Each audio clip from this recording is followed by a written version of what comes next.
Hi guys! For today's video is mag-aano tayo, samahan niyo ako dito. Yan. Guys, gusto niyo lang maghugas. Guys, ng kamay. Gusto niyo maghugas ng kamay? Ganito lang ang technique kung paano mag-ano ng kamay. Makinig kayo. Kung nakagat kayo ng aso o pusa, ganitong gawin niya.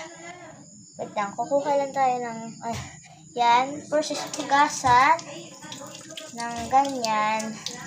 Hugasan nyo ng ganyan kung saan man kayo nakagat.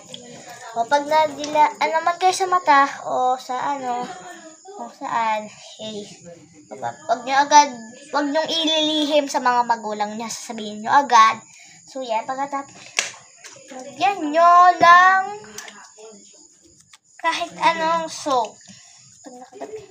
Tapos hugasan nyo ng 1 seconds to 15 minutes.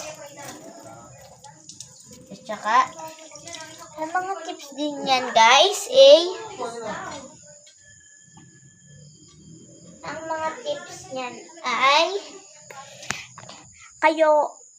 kung may cage yung mga nyo, edi ilinisin nyo siya, tapos bigyan nyo sila ng malinis na tubig, tapos paliguin nyo sila lagi, tapos kailangan nyo silang pabakunahan agad, pag